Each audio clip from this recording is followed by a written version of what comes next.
আপনি কি ওই মাকড়সার জাল দেখতে পাচ্ছেন? মাকড়সারা ভীষণ পরিশ্রম করে এটা তৈরি করে। নিজের শরীরের রস দিয়ে এই জাল বোনে। আপনি কি এটার উদ্দেশ্য জানেন? আসলে মাকড়সা এই জালে ছোট কীটপতঙ্গ ধরে তাদেরকে খাদ্যরূপে গ্রহণ করে। কিন্তু আপনি কি এই কথা জানেন যে একদিন মাকড়সা নিজেই নিজের জালে জড়িয়ে মৃত্যুবরণ করে থাকে? বলুন, কি করেন আপনি এই জাল দেখতে পেলেই মুছে ফেলেন এর অস্তিত্ব, তাই না? তেমনি অন্যদিকে পাখির বাসা।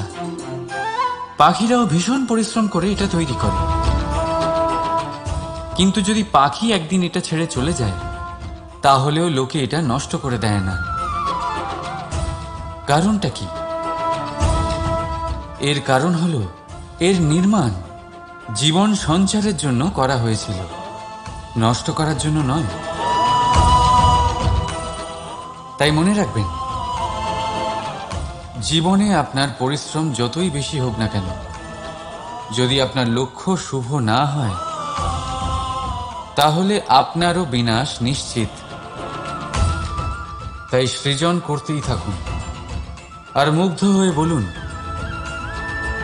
রাধা রাধা।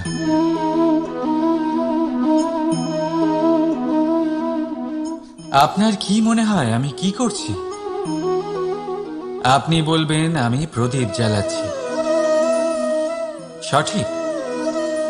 কিন্তু প্রশ্ন হচ্ছে যে আমি কি আপনাকে বলেছি যে একে প্রদীপ বলা হয়? না।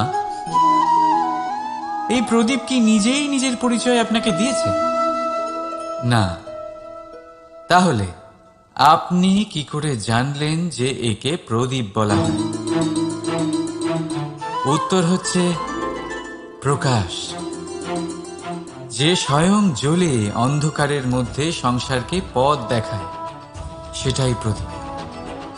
যা নিরাশার মাঝে আশার আলো প্রদর্শন করে, সেটাই প্রদীপ।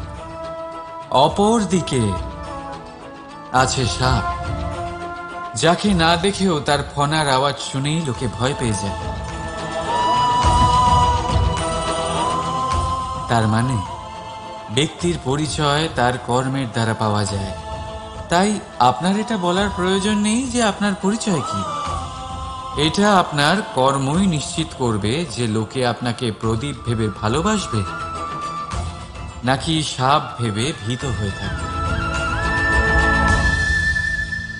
রাধা রাধা। সময় কত বিচিত্র হয়।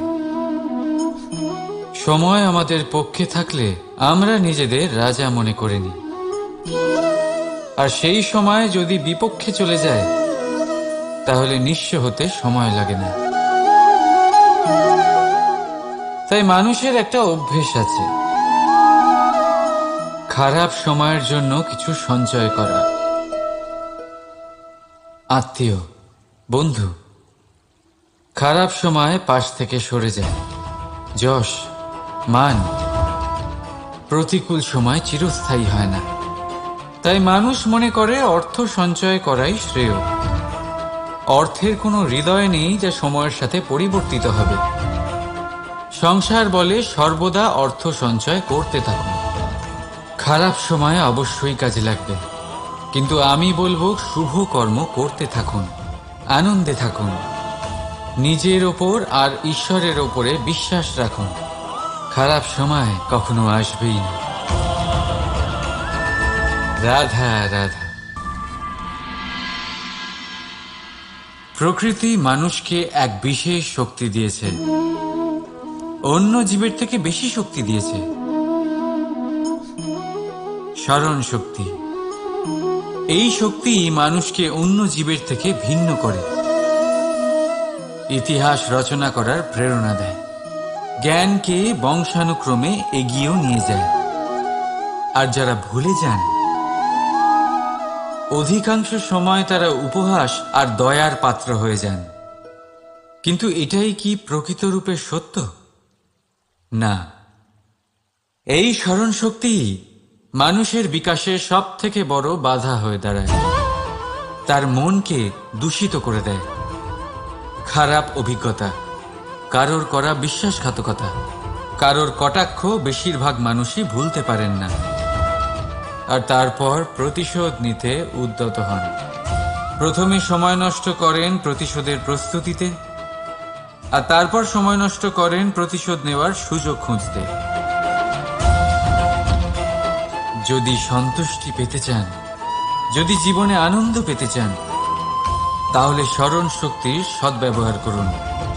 নিজের স্মরণ শক্তিকে চালনা করুন শুধুমাত্র ভালো কথা আর ভালো স্মৃতির দিকে। জীবনে আনন্দ পাবেন। রাধা রাধা। মানুষ নিজের পরিবারের জন্য কত কিছুই না করে, দিন রাত পরিশ্রম করতে থাকে যাতে তার পরিবারের প্রয়োজন পূরণের জন্য অর্থ রোজগার করতে পারে। কিন্তু শুধু অর্থ রোজগার করাটাই কি যথেষ্ট? আপনি বলবেন, হ্যাঁ নিশ্চয়ই, অর্থ দিয়ে সব কিছু পাওয়া যায়, বিদ্যা পাওয়া যায়, বাড়ি পাওয়া যায়, ওষুধ পাওয়া যায়, আর কত কিছুই না পাওয়া যায়। এইসব একটা পর্যায় পর্যন্ত সঠিক, কিন্তু একটু মন দিয়ে ভেবে দেখুন, যখন কোনো শিশু অসুস্থ হয়ে পড়ে তখন সে ওই তিক্ত ওষুধ কেন খেয়ে নেয়? এই জন্য কারণ ওর পিতা সেই ওষুধ অর্থ দিয়ে কিনেছে? না, বরং এই জন্য কারণ তার পিতা যে তার সামনে দাঁড়িয়ে, তার উপরে তার বিশ্বাস আছে। বিশ্বাস আছে যে উনি তার কিচ্ছু হতে দেবেন না। এই বিশ্বাস, এই সংস্কার, এই শিক্ষা কখনো অর্থ দিয়ে পাওয়া যায় না। এটা পাওয়া যায় সেই সময় থেকে যা মাতা পিতা তাদের সন্তানের সাথে কাটিয়েছেন। তাই জীবনে অর্থ অবশ্যই উপার্জন করুন, কিন্তু নিজের পরিবারকেও সময় দিন, আনন্দ পাবেন। রাধা রাধা। বিরোধিতা এমন এক শব্দ যা শুনে আমরা সবাই ভয় পেতে থাকি। যদি কেউ আমাদের বিরোধিতা করে তা আমাদের সহ্য হয় না। আমরাও কারোর বিরোধিতা করে কোনো শত্রুতা করতে চাই না। এই ধরনের ভাবনা আমাদের মনে আসতেই থাকে। কিন্তু বিরোধিতা, এই শব্দ আপনার শান্তির জন্য, আপনার সুখের জন্য কতটা গুরুত্বপূর্ণ তা আপনারা জানেন না। তাই যদি কাল এসে কেউ আপনার বিরোধিতা করে, তখন সবার আগে নিজেকে যাচাই করুন। আপনি কি ভুল করেছেন? আপনার দোষ কি? নিজের মধ্যে কি ত্রুটি আছে সেটা বোঝার চেষ্টা করুন, নিজেকে সংশোধন করার চেষ্টা করুন, তারপর দেখুন বিরোধিতার এই আগুন আপনাকে স্বর্ণ থেকে কুন্দন বানিয়ে তুলবে। বলা হয় এই সংসারে খারাপ বেড়েই চলেছে, কিন্তু তার কারণ এ নয় যে খারাপ মানুষ বেড়ে চলেছে। তার কারণ হলো যে ভালো মানুষ, যাদের ভালো চিন্তা, ভালো বিচারধারা আছে, তারা খারাপের বিরোধিতা করতে পারে না। যদি আপনার সম্মুখে কোনো খারাপ কর্ম হয়, তাহলে তার বিরোধিতা করতে সংকোচ করবেন না, কারণ বিরোধিতার এই আগুন মন্দকে পিছুপা হতে অবশ্যই বাধ্য করে। রাধা রাধা। জীবনে আপনি এরকম মানুষও দেখবেন যারা এটা বলে, ভাবে, নিজেকেও বলে যে উনি সেই এমন ব্যক্তি যার মতো আমি হতে চাই। ঠিক আছে, কারোর থেকে প্রেরণা নেওয়াটা কোনো ভুল নয়, কিন্তু কখনো কখনো এই প্রেরণা গুরুত্বহীন হয়ে যায়, আর আমরা শুরু করে দিই সেই ব্যক্তিকে নকল করতে। এখানেই থেমে যায় আমাদের উন্নতি। এবারে দেখুন, সংসারে শত কোটি রঙের ফুল আছে, কিন্তু তারা কখনো একে অপরকে নকল করে না। নকল করে না তাদের রং, নকল করে না তাদের সুগন্ধ। তাহলে আমরা করি কেন? প্রতিটা ব্যক্তির মধ্যে কোনো না কোনো প্রতিভা অবশ্যই থাকে, যা ফুটিয়ে তোলার সঠিক সময়ও আমাদের কাছে থাকে। কিন্তু সেই মানুষ সেই প্রতিভা নির্মাণ করার পরিবর্তে সময় নষ্ট করে অন্য কারোর মতো হওয়ার জন্য, কাউকে নকল করার জন্য। এটা করবেন না। সময়কে ব্যবহার করুন নিজের অস্তিত্ব নির্মাণ করার জন্য। কারণ কারোর ছায়া হওয়ার থেকে ভালো আপনি কারোর জন্য প্রেরণা হয়ে উঠুন। রাধা রাধা। আমরা সকলে পাথুরে রাস্তা এড়িয়ে চলি, কারণ এই পথের পাথর আমাদের যাত্রা আরো কঠিন করে তোলে, আমাদের পা আহত করে দেয়। কিন্তু একটা গুরুত্বপূর্ণ কথা আমরা ভুলেই যাই, এই কঠিন পথই না শুধু আমাদেরকে নিজেদের দুর্বলতার সাথে পরিচয় করায়, বরং আমাদের শক্ত হওয়ার প্রেরণাও দিতে থাকে। সময়ের সাথে ঠিক এমনটাই হতে থাকে। সবাই ভালো সময়ের অপেক্ষা করতে থাকেন, ভালো সময়ের জন্য পরিশ্রম করেন, তার জন্যই চিন্তা করেন। কিন্তু ভুলে যান যে ভালো সময় বহুবার আমাদের বিবেক নষ্ট করে দেয়। সেখানেই খারাপ সময় আমাদের বুদ্ধিকে সঠিক পথে চালিত করে। রাধা রাধা। ঘোড়াকে যতই প্রশিক্ষণ প্রদান করুন, তার মুখে লাগাম তো পরাতেই হবে। একজন ভালো চালক সেই ঘোড়ার লাগাম মাঝে মাঝে টেনে ধরে, তাকে সঠিক পথে চালিত করতে, যাতে সেই ঘোড়া দিগ্ভ্রান্ত না হয়। এবার একটু ভাবুন, ঠিক এরকমই হয় আমাদের মন। যদি এটা বিবেকের লাগাম দিয়ে মাঝে মাঝে আমরা টেনে না ধরি, তাহলে আমাদের এই মন দিগ্ভ্রান্ত হতে পারে। আর যদি আপনি আপনার লক্ষ্যে পৌঁছতে চান, তখন মনের এই লাগাম মাঝে মাঝে আপনাকে অবশ্যই টেনে ধরতে হবে। কারণ বিবেকের এই পথ প্রদর্শনই আপনাকে ভালোভাবে আপনার লক্ষ্যে পৌঁছে দেবে।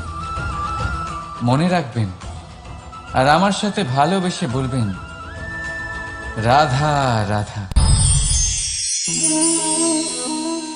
আপনি কখনো জাঁতাকল দেখেছেন? তাতে গম পেশা হয়। গমকে এমনভাবে পেশা হয় যাতে আমরা তা খেতে পারি, জীবিত থাকতে পারি। আর যদি আপনি মন দিয়ে দেখেন, তাহলে কলের নিচের অংশ কখনো ঘোরে না, শুধুমাত্র উপরের অংশই ঘোরে। আর তবেই তা গম পিষতে পারে, আর তবেই রুটি তৈরি হতে পারে। কিন্তু ভেবে দেখুন, যদি কলের দুটো অংশই ঘুরতে থাকে, তাহলে কি হবে? তা গম পেশার বদলে একে অপরকে পিষে নিজেদের অস্তিত্ব শেষ করে দেবে। তাই জীবনে কোনো কাজ যখন মন আর মস্তিষ্ক মিশিয়ে করা হয়, তখনই তা সম্পন্ন হয়। কিন্তু যখন বিষয় হলো ভক্তির, তখন মস্তিষ্কের যুক্তির মৌন থাকা প্রয়োজন। আর যখন বিষয় হলো কর্ম আর ন্যায়ের, তখন মনের আবেগের মৌন থাকা প্রয়োজন। তাই মন আর মস্তিষ্কের এই সম্মিলনে সতর্ক থাকবেন। একসাথে অবশ্যই চলবে, কিন্তু একে অপরের বাধা যেন না হয়ে দাঁড়ায়। রাধা রাধা। আমি একটা এমন শব্দ যার অনেকগুলি মানে হয়, যার আসল অর্থ হল অহং। যদি আপনি কথা বলেন সৃষ্টির নির্মাণ নিয়ে, তাহলে আমি ব্রহ্মদেব হয়ে সৃষ্টির নির্মাণ করবে। যদি আপনি কথা বলেন প্রলয়ের, তাহলে সেই আমি মহাদেব হয়ে বিনাশ করবে। এই আমি সঙ্গতিপূর্ণ, কিন্তু শুধু ততক্ষণ যতক্ষণ আপনি এটা সবার সাথে ভাগ করছেন। কিন্তু আমরা বহুবার এর মানে বুঝতে পারি না। এই অহংকে সীমিত করে দিই একটা ব্যক্তি অবধি। শুধু নিজে। আর তখনই জেগে ওঠে অহংকার, যাতে প্রাধান্য পায় শুধুমাত্র আমি, আমরা নয়।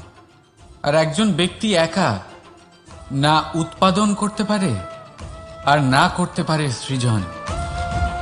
এবারে দেখুন, বৃষ্টির এক ফোঁটা, তারও অস্তিত্ব আছে, কিন্তু তা ধরিত্রীতে পড়লেই সমাপ্ত হয়ে যায়।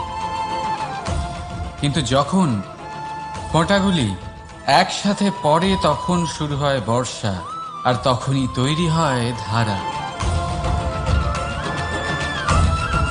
রাধা রাধা। বলুন, কি দেখতে পাচ্ছেন আপনি? আমার হাতের এই সাদা বস্ত্র, নাকি এতে লেগে থাকা এই কালো দাগ? এবারে সত্যি কথা বলতে কি, আপনার নজর সবার আগে এই কালো দাগের উপরে গেছে। ঠিক আছে, এমনই তো হয়। ভীষণ কম মানুষ থাকেন যারা ভাবেন কোনো ব্যক্তি ভীষণ পরিশ্রম করে এই বস্ত্র ধুয়েছেন, এটা শুকিয়েছেন। বেশিরভাগ মানুষের নজর যায় এই দাগের উপরে, ভাবেন যে এটা কি করে লাগলো। কিছুটা এরকমই হয় আমাদের ব্যক্তিত্বের সাথে। আমাদের শুভ কর্মের ওপরে আমাদের একটা খারাপ কর্ম ভারী মনে হয়। এবারে ভাবুন, যদি আমি চন্দ্রের কথা বলি, তাহলে তার শীতল আলো দেখার পূর্বে তার কলঙ্ক লক্ষ্য করেন, সেই চাঁদে লেগে থাকা কালো দাগ দেখে নেন। সেই জন্যই বিশেষ করে যারা শুধুমাত্র শুভ চিন্তা করেন আর উপকারী কর্ম যারা করেন, তাদের আমি বলবো সাবধানে থাকবেন। কারণ আপনার একটা খারাপ কর্ম চিরকালের জন্য উদাহরণ হয়ে দাঁড়াবে। রাধা রাধা। সাফল্য। যদি আপনাকে জীবনে সাফল্য পেতে হয়, তাহলে আপনি একাধিক মানুষ পাবেন যারা একাধিক উপায় বলবে আপনাকে সাফল্য পাওয়ার। দীর্ঘ সময় ধরে পরিশ্রম, চেষ্টা, নির্ধারণ, নিষ্ঠা এই বিষয়ে ভাষণ দিতে থাকবেন।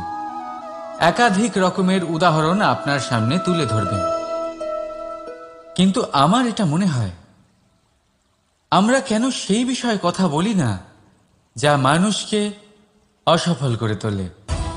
শুধু দুটো ব্যাপার অসফল হওয়া নিশ্চিত করে। শুধু দুই ধরনের মানুষ বেশিরভাগ অসফল হন। প্রথম তারা যারা ভাবে অনেক কিছু কিন্তু কিছুই করে না। আর দ্বিতীয় তারা যারা অনেক কিছু করতে থাকে কিন্তু ভাবনা চিন্তা না করে। ভাবনা আর কর্ম, এদের মাঝে সামঞ্জস্য রাখা খুব জরুরি। যদি এটা থাকে, তাহলে জীবনে কখনো অসফল হবেন না।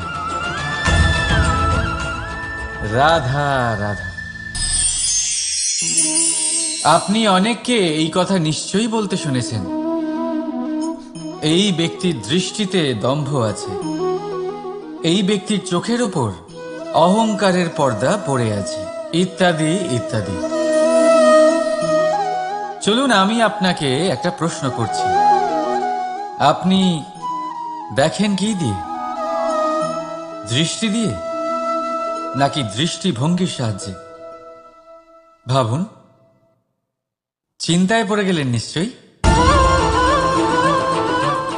দৃষ্টি যে কোনো বস্তুর বা যে কোনো মানুষের শুধু বাইরের রূপটা দেখায়, যেখানে দৃষ্টিভঙ্গি আপনাকে সোজা আসল পরিচয়ের সাথে সাক্ষাৎ করায়। উদাহরণ হিসেবে চন্দ্র। চন্দ্র আমরা সবাই দেখেছি। বহু মানুষ আছেন যাদের চন্দ্র অত্যন্ত সুন্দর লাগে। আবার কিছু মানুষ এমনও আছেন যারা এই চন্দ্রের মধ্যেই দাগ খুঁজে বার করেন। এই হলো দৃষ্টিভঙ্গি। যদি নিজের দৃষ্টিভঙ্গিতে প্রেম রাখেন, ভালোবাসা রাখেন, সম্ভ্রম রাখেন, তাহলে তার বদলে আপনিও প্রেম আর সম্মান অবশ্যই পাবেন। এবারে দেখুন, যে জল দিয়ে ঈশ্বরের মূর্তি ধোয়া হয় তাকে চরণামৃত বলা হয়। এটার কারণ দৃষ্টিভঙ্গি। এখন আপনি পাথরকে ভগবান ভেবে পুজো করবেন, নাকি ভগবানকে পাথর ভেবে পরিত্যাগ করবেন? সিদ্ধান্ত আপনার, কিন্তু এই সিদ্ধান্ত নির্ভর করে আপনার দৃষ্টিভঙ্গির ওপর। তাই নিজের দৃষ্টিভঙ্গি শুভ রাখুন, নিজের দৃষ্টিভঙ্গিতে ভালোবাসা রাখুন, আর আনন্দে বলুন রাধা রাধা। বড় বড় রাজমহলের বড় বড় ইমারতের চূড়া কত সুন্দর হয়, কিন্তু আপনি কি কখনো এই বিষয়ে ভেবেছেন যে এই সুন্দর চূড়ায় পৌঁছতে গেলে আপনাকে পৃথিবীতে পা ফেলতেই হবে? সেই সুন্দর চূড়ায় পৌঁছে দীপ্তি পাওয়ার জন্য আপনাকে একটা কঠিন পথ অবলম্বন করতেই হবে। যদি আপনি কোনো কঠিন পথে না গিয়ে এই পৃথিবীর সাহায্য ছাড়াই শুধু উচ্চতার দিকে অগ্রসর হতে থাকেন, তাহলে সর্বদা অসফল হবেন। সেই জন্য নিজের স্বপ্ন পূরণের এই যাত্রাতে নিজের পথ কখনোই হারাবেন না, নিজের পথ থেকে সরবেন না। যদি এমন করেন তাহলে তো আপনার স্বপ্ন পূরণ হবেই না, তার সাথে আপনি নিজের পথও হারাবেন। রাধা রাধা। কৌতুক অর্থাৎ হাসি, এটা জীবনে কতটা গুরুত্বপূর্ণ। আমরা সর্বদাই হাসতে চাই, আমরা সর্বদা অন্যের মুখে এই হাসি দেখতে চাই। কিন্তু এই কৌতুক অনেক প্রকারের হয়, আর এই কৌতুকের ভিত্তি কি সেটাও খুব গুরুত্বপূর্ণ। কৌতুক কেবল তখনই পাবেন যখন তা শুদ্ধ মন থেকে আসবে। কৌতুক তখনই পাবেন যখন তা সামনের জনকেও হাসিয়ে তার কষ্ট হরণ করবে। এবারে যদি কৌতুক হিংসার থেকে বেরোয়, তখন তা কটাক্ষ হয়ে যায়, সামনের মানুষের মনে আঘাত করে। তারপরে সে তৈরি থাকে যে কখন আপনার উপরে আবার প্রহার করতে পারবে। তাই যদি হাস্য কাউকে ছোট করার জন্য হয়, তা হাস্য নয়, উপহাস হয়ে যায়। আর তা সামনের জনকে আনন্দ নয়, শুধু অপমান দেবে। আর অপমানিত ব্যক্তির মন তিক্ত হয়ে থাকে। তাই মনে রাখবেন যে এই কৌতুক যেন কৌতুকই থাকে, তা উপহাস বা কটাক্ষ না হয়ে যায়।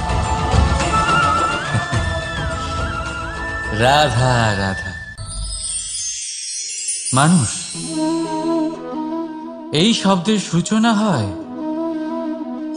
মন থেকে, আর সেই জন্যই হয়তো আমাদের এই মন এতটা গুরুত্বপূর্ণ।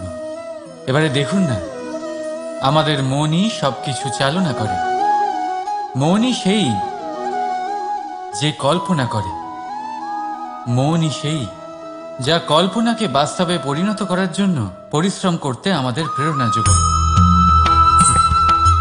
মনই সেই যা লোভের জালে জড়িয়ে পড়ে।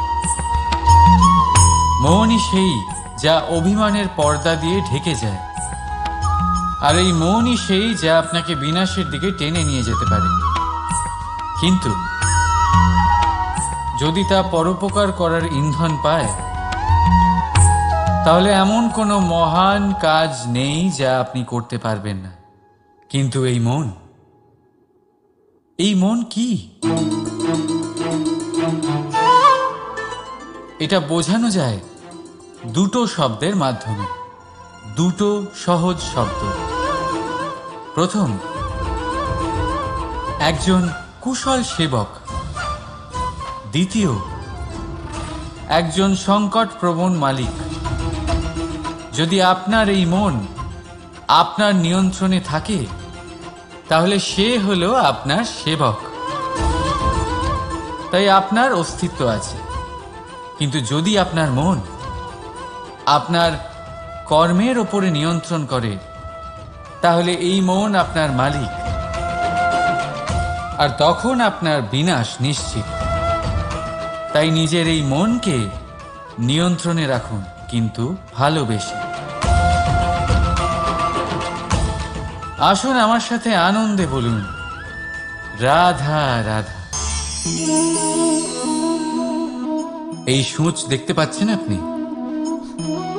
এটা শুদ্ধ লোহা দিয়ে তৈরি, বস্ত্র সেলাই করার কাজে লাগে, অস্ত্রোপচারে কাজে লাগে। কিন্তু আপনি কি কখনো ভেবে দেখেছেন এই সূঁচ কিভাবে তৈরি হয়? লোহার এক বড় অংশকে পিটিয়ে পিটিয়ে টেনে টেনে তাকে পাতলা বানানো হয়। এরপরেই আমরা পেয়ে থাকি সূঁচ। ভাবুন, যদি লোহার টুকরোতে অনর্গল প্রহার করার ফলে একটা লোহার টুকরো সূঁচে পরিণত হয়, তাহলে আমাদের জীবনে অনর্গল চেষ্টা করার ফলে জীবনের সমস্ত অংশকে আমরা কত প্রভাবশালী কাজে পরিণত করতে পারি। শুধু প্রয়োজন দৃঢ় নিশ্চয়তা। তাহলে আসুন আমার সাথে ভালোবেসে বলুন, রাধা রাধা। বিশ্বাস,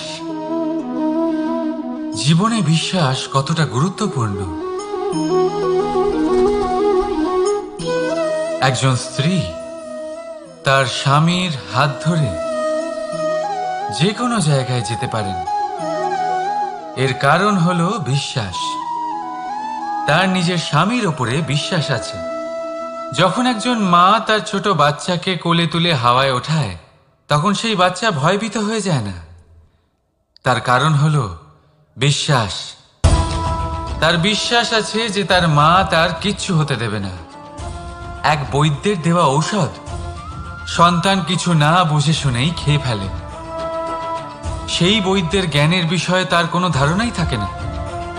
শুধু নিজের পিতার উপরে বিশ্বাস আছে যে তার পিতা তাকে খারাপ কিছুই দেবে না।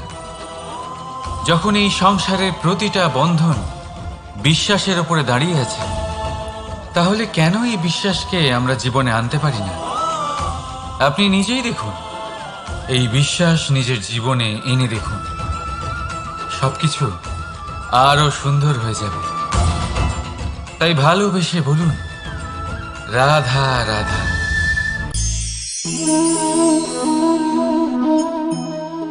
অহংকার,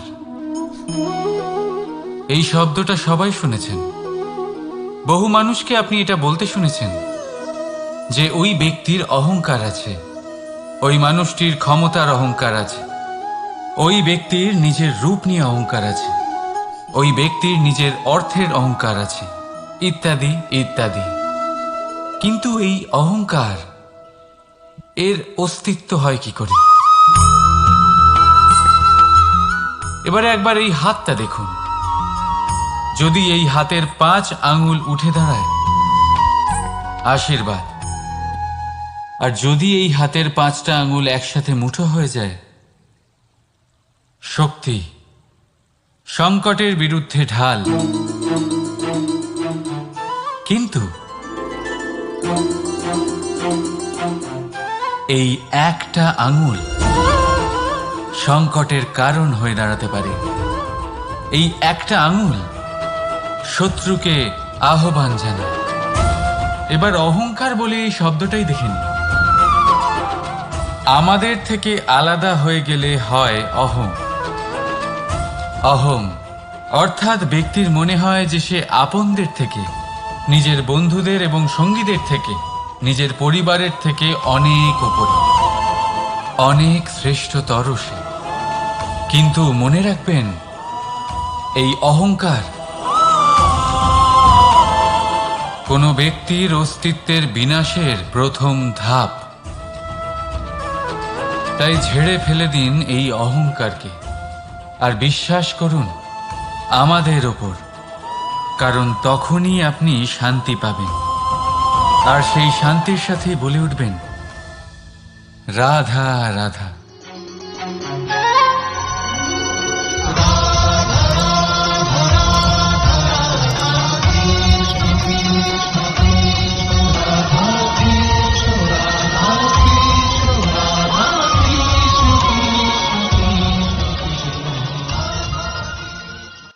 আপনি কি ওই মাকড়সার জাল দেখতে পাচ্ছেন? মাকড়সারা ভীষণ পরিশ্রম করে এটা তৈরি করে, নিজের শরীরের রস দিয়ে এই জাল বোনে।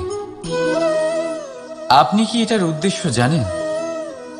আসলে মাকড়সা এই জালে ছোট কীটপতঙ্গ ধরে তাদেরকে খাদ্যরূপে গ্রহণ করে। কিন্তু আপনি কি এই কথা জানেন যে একদিন মাকড়সা নিজেই নিজের জালে জড়িয়ে মৃত্যুবরণ করে থাকে? বলুন, কি করেন আপনি এই জাল দেখতে পেলে? দেখতে পেলেই মুছে ফেলেন এর অস্তিত্ব, তাই না? তেমনি অন্যদিকে পাখির বাসা, পাখিরাও ভীষণ পরিশ্রম করে এটা তৈরি করে। কিন্তু যদি পাখি একদিন এটা ছেড়ে চলে যায়, তাহলেও লোকে এটা নষ্ট করে দেয় না। কারণটা কি? এর কারণ হলো এর নির্মাণ জীবন সঞ্চারের জন্য করা হয়েছিল, নষ্ট করার জন্য নয়। তাই মনে রাখবেন, জীবনে আপনার পরিশ্রম যতই বেশি হোক না কেন, যদি আপনার লক্ষ্য শুভ না হয়, তাহলে আপনারও বিনাশ নিশ্চিত। তাই সৃজন করতেই থাকুন, আর মুগ্ধ হয়ে বলুন, রাধা রাধা।